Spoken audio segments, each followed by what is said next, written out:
అది చల్లని సాయం సమయం.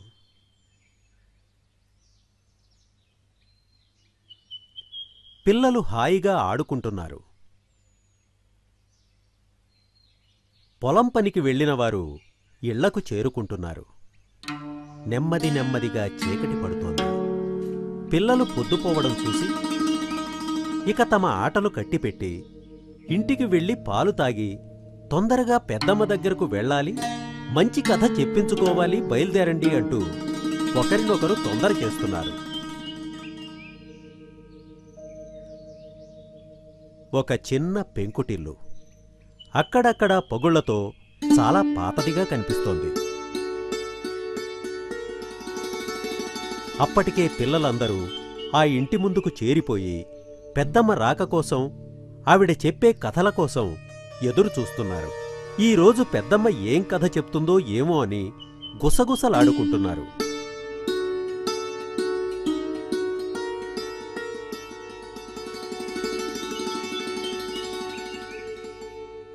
టిక్కు టిక్కు టిక్కుమని కర్ర శబ్దం వినపడింది. పిల్లలు అదుగో పెద్దమ్మ వస్తోంది అని అరిచారు. వాళ్ల ముఖాల్లో ఆనందం వెల్లివిరిసింది. కర్రతో పాటు శబ్దం చేసుకుంటూ పెద్దమ్మ కూడా వచ్చింది. ఎవర్రా పిల్లలు, బాగున్నారా? బాగా చదువుకుంటున్నారా? ఇదిగో, బాగా చదువుకోవాలి, బుద్ధిగా ఉండాలి, పెద్దల పట్ల వినయ విధేయతలతో ఉండాలి, వేళకి భోజనం చేయాలి. అలాగే ఉంటారు కదూ? చాలా మంచిదర్రా, మంచి పిల్లలు అనిపించుకున్నారు. మీరు పెరిగి పెద్దయ్యాక నలుగురికి సాయం చెయ్యాలి. మనం చేసే సాయం అవసరాన్నెరిగి చేసేదిగా ఉండాలి కాని అనవసరంగా మన దగ్గర ఉంది కదా అని అవసరం ఉన్నవాళ్లకి లేని వాళ్లకి సాయం చేయకూడదు. అలా చేస్తే కోరి ముప్పు తెచ్చుకున్నవాళ్లం అవుతాం. దానికి ఉదాహరణగా విష్ణుశర్మ అనే ఒక బ్రాహ్మణుడు 3 దెయ్యాల కథ చెప్తాను, వినండి. అనగనగా విశాలపురం అని ఒక ఊరుండేది. ఆ ఊరిలో విష్ణుశర్మ అనే పేద బ్రాహ్మణుడు భిక్షమెత్తుకొని తన భార్య పిల్లలను పోషించేవాడు. భిక్ష దొరికిన నాడు తినడం, లేని నాడు పస్తులుండడం, అది వాళ్లకు అలవాటైపోయింది. రోజులలా గడుస్తూ ఉండగా ఒకసారి ఆ ఊరిలో కరువు వచ్చింది. రోజు రోజుకి భిక్ష దొరకటం కష్టమైపోయింది విష్ణుశర్మకి. కుటుంబం మొత్తం పస్తులుండాల్సిన పరిస్థితి వచ్చింది. అప్పుడు అతని భార్య ఏమందంటే, ఏమండి, మన పిల్లల పరిస్థితి చూస్తుంటే కడుపు తరుక్కుపోతుందండి. మనమంటే పెద్దవాళ్ళం, ఏ నీళ్ళో తాగి ఆకలిని తట్టుకుంటాం. కానీ పిల్లలు అలా కాదు. వాళ్ళ పరిస్థితి చూస్తుంటే ఏం చేయాలో అర్థం కావట్లేదండి. ఏం చేస్తాం నీలా, అంతా మన కర్మ. అలా కర్మాని సరిపెట్టుకోలేం కదండి. మన కోసం కాకపోయినా మన పిల్లల కోసమైనా ఏదైనా ప్రయత్నం చేయాలి కదా. ఏం చేయమంటావు? ఏ ఇంటికన్నా కన్నం వేయమంటావా? అయ్యో, ఎందుకండి అలా అనుకుంటారో? అయినా ఈ కరువు రోజుల్లో కన్నం వేసినా అంత ప్రయోజనం ఉండదులే. నా ఉద్దేశం అది కాదండి. దయచేసి నేను చెప్పేది అర్థం చేసుకోండి. సరే చెప్పు. మనం పేదవాళ్ళం, కుటుంబ పోషణకు వేరే మార్గం లేక బిచ్చమెత్తుకుంటున్నాం. కాని మీరు మహాపండితులు. పాండిత్యం? కుటుంబానికింత తిండి పెట్టలేని పాండిత్యం కూడా ఒక పాండిత్యమేనా? అబ్బా, నేను చెప్పేది వినండి. ఒక్కసారి మీరు మన రాజుగారిని కలిసి మీ ప్రతిభని చూపించండి. మీకున్న విద్వత్తుకు ఆయన దగ్గర ఏదో ఒక కొలువు తప్పకుండా దొరుకుతుంది. దాంతో మన కష్టాలన్నీ తీరిపోతాయి. నువ్వు చెప్పేది బాగానే ఉంది నీలా, కాని రాజుగారిని కలిసి కొలువు సంపాదించటమంటే మాటలా చెప్పు. అవును, మీరు చెప్తున్నది నిజమే. అది అంత సులభం కాదు. అలా అని అసాధ్యం కూడా కాదు కదా. ఈ ఒక్కసారికి నా మాట వినండి. సరే, నువ్వంతగా చెప్తుంటే కాదనలేకపోతున్నాను. కాని నేను వెళ్ళి తిరిగొచ్చేటప్పటికీ చాలా రోజులు పట్టొచ్చు. అంతవరకు పిల్లల పోషణ ఎట్లా? అబ్బా, అదంతా నేను చూసుకుంటాను కదా. అవసరమైతే 4 ఇళ్లలో పాచి పని చేస్తాను. మీరైతే శుభవార్తతో తిరిగి రండి. మా గురించి ఆలోచన పెట్టుకోకండి. సరే, నీ ఇష్టం. విష్ణు శర్మ ప్రయాణానికి సిద్ధమయ్యాడు. భార్య వాళ్ళింట్లో వీళ్ళింట్లో కాస్త పిండి అడిగి మార్గమధ్యంలో విష్ణు శర్మ తినడం కోసమని 3 రొట్టెలు తయారు చేసి భర్తకిచ్చింది. అవి తీసుకొని భార్యకు జాగ్రత్తలు చెప్పి బయలుదేరాడు విష్ణు శర్మ. అలా అలా నడుస్తూ చాలా దూరం ముందుకు సాగాడు విష్ణు శర్మ.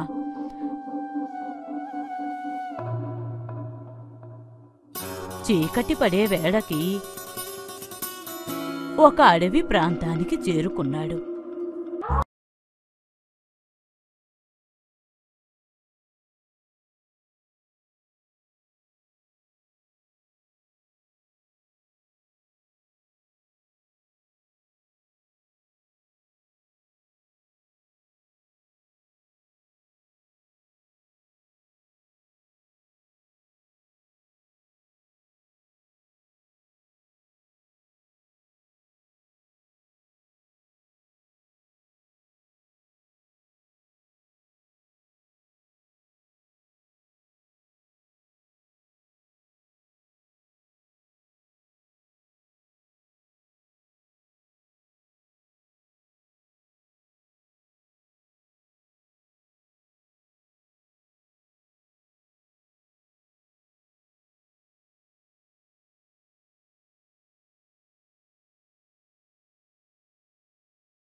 ఎప్పటినుండో 3 దెయ్యాలు నివసిస్తున్నాయి. మొదటిగా ఆ బ్రాహ్మణ్ణి చూసి చాలా మహిమాన్వితుడిగా భావించి అతని కంటపడితే తమని అక్కడి నుండి ఎక్కడ వెళ్ళగొడతాడేమోనని భయపడి అతని కంటపడకుండా జాగ్రత్త పడ్డాయి. కానీ ఇలా 1 తిందునా 2 తిందునా 3 తిందునా అని మాటలు వినపడేప్పటికీ ఇతడు బ్రాహ్మణ రూపంలో ఉన్న బ్రహ్మరాక్షసుడేమో తమని మింగేయడానికి వచ్చాడేమో అని భయపడి ఒక్కసారిగా బావిలో నుండి పైకి వచ్చి అతడి కాళ్ళ మీద పడ్డాయి.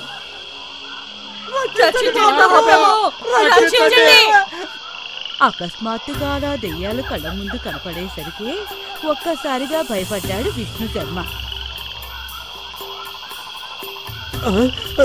ఏమిటి మీరనేది? మమ్మల్ని ఏం చేయకండి, మమ్మల్ని దయచేసి ఇక్కడి నుంచి వెళ్ళగొట్టకండి. కాస్త అర్థం ఏంటి చెప్పండి. మీరు మహాపండితుడో లేక మమ్మల్ని మింగేయడానికి వచ్చిన బ్రహ్మరాక్షసో మాకు అర్థం కావడం లేదు. దయచేసి మమ్మల్ని ఏమి చేయకండి. బదులుగా మాకు చేతనైన సాయం చేస్తాము. దయచేసి మమ్మల్ని వదిలేయండి మా ప్రభు. చూడండి, మీరు అనుకుంటున్నట్లుగా నేను బ్రహ్మరాక్షసుని కాదు, ఒక మామూలు బ్రాహ్మణ్ణి అంతే. కానీ చూడటానికి మీరు మహాపండితుల్లా ఉన్నారు. పండితుండే, కానీ పెళ్ళాం పిల్లల కడుపు నింపలేని పాండిత్యం ఎందుకు?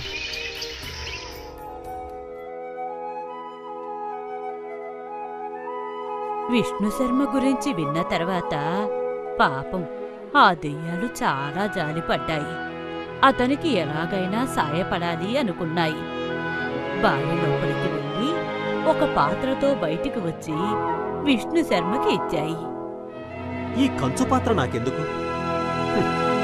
ఇంకా నన్ను బెచ్చమెత్తుకోమని ఈ పాత్ర నాకిచ్చి నన్ను హేళన చేస్తున్నారా? అది కాదయ్యా స్వామి, అది ఒట్టి కంచు పాత్ర కాదు, అక్షయ పాత్ర. దీంతో నీ కష్టాలన్నీ గట్టెక్కుతాయి. ఇంటికెళ్ళా నీ పెళ్ళాం బిడ్డలతో హాయిగా ఉండవు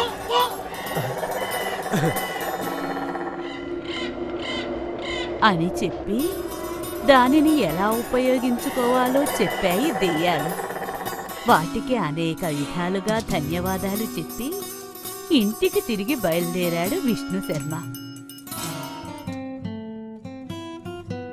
అదేంటండి అప్పుడే వచ్చేశారు? ఏంటండి వెళ్ళకూడమా? ఏంటండి, ఏం తీసుకొచ్చారు?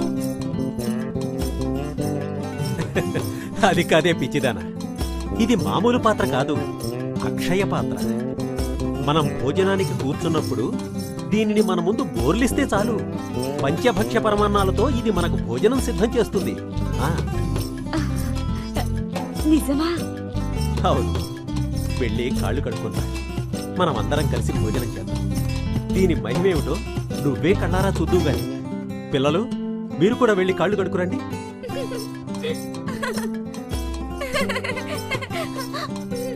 ఇదిగో ఈ జంతికలు నాకు, ఈ అరసలు నాకు. సరే, ఈ సున్నుండల్ని తీసుకుంటాను. భలే ఉన్నాయి కదూ? అవునవును, బాగున్నాయి. ఈ పాత్ర భలే విచిత్రంగా ఉంది కదూ? అవునరా, దీన్ని అక్షయ పాత్ర అంటారు. ఇది నాన్నగారికి 3 దెయ్యాలిచ్చాయంట. అమ్మో, దెయ్యాలంటే నాకు భయం. అక్షయ పాత్ర మహిమతో ఇంటిల్లపాది చాలా రోజుల తర్వాత కడుపు నిండా భోజనం చేశారు. వారి కష్టాలు తీర్చిన 3 దెయ్యాలకు కృతజ్ఞతలు తెలియజేసుకున్నారు కుటుంబం అంతా. ఈ రకంగా రోజులు సంతోషంగా గడిచిపోతున్నాయి. ఏమండి? ఏంటి నీలా? ఏం లేదు, అక్షయ పాత్ర పుణ్యమాని మన కష్టాలు తీరిపోయాయి కదా. అవును. అంతకుముందు ఈ ఊరు వాళ్ళు మనల్ని ఎంతో ఆదుకున్నారు. అందుకని ఊరందరినీ పిలిచి ఒకసారి భోజనాలు పెడదామండి. నీకు ఎంత మంచి ఆలోచన వచ్చింది నీలా. నాకు తట్టనే లేదు సుమా. మనం రేపే ఊరి వాళ్ళందరినీ పిలిచి భోజనాలు పెడదాం, సరేనా? భార్యాభర్తలు అనుకున్న విధంగా తెల్లవారగానే ఊరిలో ఇంటింటికి వెళ్ళి భోజనానికి అందర్నీ రమ్మని సాదరంగా ఆహ్వానించారు. అలా భోజనానికి వచ్చిన వారిలో కొందరు ఈ విధంగా మాట్లాడుకోసాగారు. పాపం విష్ణు శర్మ గారు ఇంతకాలం ఒక్క పూట కూడా తిండి దొరకనటువంటి దౌర్భాగ్య జీవితాన్ని గడిపారు. ఇప్పటికైనా ఆ దేవుడు చల్లగా చూసి వాళ్ల కుటుంబానికి ఆకలి బాధ లేకుండా చేశాడు. నాకు చాలా సంతోషంగా ఉంది. నిజమే. పాపం ఆయన్ని సరస్వతీదేవి చల్లగా చూసినా లక్ష్మీ కటాక్షం లేక ఇంతకాలం చాలా బాధలు పడ్డారు. కాని ఇప్పుడు ఊరందర్నీ పిలిచి భోజనం పెట్టగలిగే స్థితి ఆయనకి కలిగిందంటే నిజంగా సంతోషించాల్సిన విషయమే. ఈ విధంగా కొందరు అనుకుంటుంటే మరికొందరిలో అసూయ చోటు చేసుకుంది. ఎందుకంటే మంచి ఎక్కడ ఉంటుందో ఆ మంచిని బహిర్గతపరచడానికి చెడు అనేది ఉండాలి కదా. భోజనానికి వచ్చిన వారిలో మరో 2 ఇలా మాట్లాడుకోసాగారు. ఒరే చేశాసనా, చెప్పరా గరుడాచలం, నిన్నటిదాకా ఈ పంతులో తిండికి లేక మన ఇళ్లంబడి పడి అడుక్కు తినేవాడు కదా. ఈ ఆలేందే హఠాత్తుగా ఊరందరినీ పిలిచి భోజనాలు పెడతా ఉన్నాడు. అదే కదా, అసలు ఈయనకి ఇంతమందికి భోజనాలు పెట్టే సోత ఎట్టా వచ్చిందంట? నిజమేరా గరుడాచలం, నాకు అర్థం కాని విషయం ఒకటే సుమా. ఈ పిచ్చి పంతులకి మహిమలు లేని మంత్రాలు తెలుసు గాని డబ్బు పుట్టించే మాయ మంత్రాలు తెలియవు కదా. మరి ఇంతమందికి భోజనాలు పెట్టాడంటే కాస్త ఖర్చు అవుద్దా? ఇందులో ఏదో కిటుకుందిరోయ్, దాన్ని మనమే బయటికి లాగాల. ఏమంటావు? అంతే కదా. అలా అనుకుని 2 విష్ణు శర్మ ఏం చేస్తున్నది గమనించడానికి దొంగతనంగా ఇంట్లోకి వెళ్లారు. అక్కడ వంట ఏర్పాట్లు ఏమీ కనిపించకపోయేసరికి ఆశ్చర్యపోతూ వెంటనే బయటకు వచ్చి, ఒరే గరుడాచలం, లోపల చూస్తే వంట చేసే ఏర్పాట్లేమీ కనబడటం లేదు. పైగా తాపీగా ఇసనకరతో ఇసురుకుంటా కూసున్నాడు. అందరూ భోజనాలకు వచ్చి ఏలైంది. ఈయన భోజనాలు పెడతాడా, తన్నులు తింటాడా? అవును రోయ్, బొట్టు పెట్టి భోజనానికి పిలిచి పెట్టకపోతే తనరు మరే. ఇది ఊరు వాళ్ళని అవమానించినట్టు కదా. ఈ అవమానానికి ఊళ్ళో వాళ్ళ చేతిలో పిచ్చి పంతులకి తన్నులు తప్పవు రోయ్. ఇలా అనుకుంటూ ఉండగా వచ్చిన వారిని లోపలికి ఆహ్వానించి విస్తళ్లలో అక్షయ పాత్రను బోర్లించసాగారు విష్ణుశర్మ దంపతులు. పిండి వంటలతో చక్కటి భోజనం ప్రత్యక్షం కాసాగింది. అది చూసిన గ్రామ ప్రజలు నిర్ఘాంతపోయారు.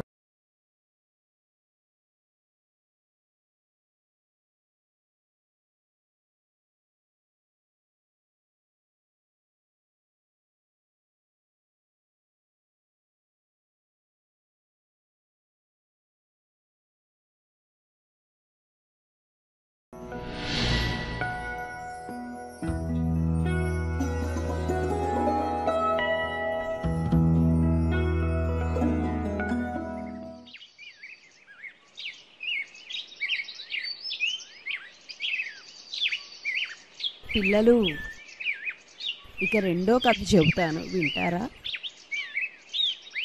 దుర్గానగర్ అనే చిన్న పల్లెటూళ్ళలో విశ్వనాథం అనే కూరగాయల వ్యాపారి ఉండేవాడు. ఆయన దగ్గర రామరాజు అనే యువకుడు కొత్తగా పనిలో చేరాడు. రామరాజు ఎంతో నిజాయితీగా చురుగ్గా పనిచేస్తూ అతి తక్కువ కాలంలోనే యజమాని మెప్పు పొందాడు. శభాష్ రామరాజు, పని తొందరగా నేర్చుకున్నావు.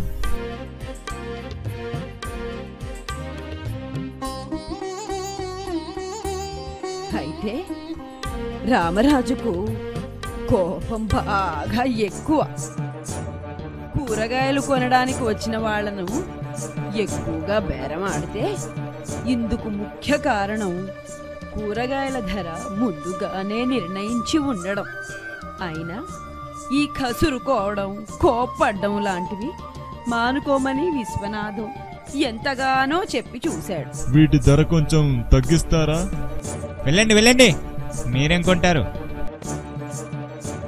కాని రామరాజు ఇవేమీ వినిపించుకోలేదు.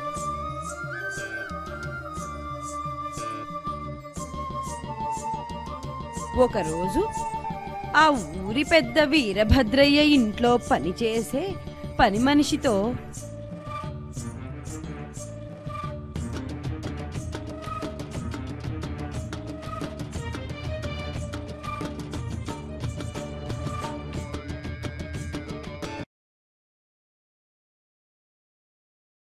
కొంచెం వీటి ధర తగ్గించు బాబు. వెళ్ళండి వెళ్ళండి, మీరేం కొంటారు?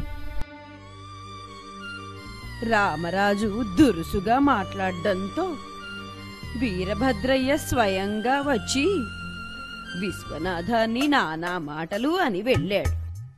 ఏం విశ్వనాథం, కూరగాయలు కొనేవారితో ఇలా దురుసుగా ప్రవర్తించవచ్చా? క్షమించండి, ఇక నుండి అలా జరగకుండా చూసుకుంటాను. దాంతో విశ్వనాథం రామరాజుని పనిలో నుండి తీసేశాడు. ఇక్కడి నుండి వెళ్ళిపో, ఇక్కడి నుంచి పనికి రానక్కర్లేదు. దిగాలు పడిన రామరాజు 2 రోజుల తర్వాత తిరిగి విశ్వనాథంని కలిసి తనను తిరిగి పనిలోకి తీసుకోమని గట్టిగా బతిమాలాడు. బాబుగారు, నన్ను మళ్ళీ పనిలోకి చేర్చుకోండి. అయితే విశ్వనాథం వినిపించుకోకుండా గట్టిగా, ఏయ్, చెప్తుంటే నీకు కాదు, వెళ్ళు, నువ్వేం పనిచేస్తావు? దీంతో రామరాజు మనసు కలుక్కుమంది. తిరిగి వెళ్ళబోతుంటే రామరాజుని విశ్వనాథం ఆపి, ఇప్పుడు నీకు అర్థమైందా రామరాజు?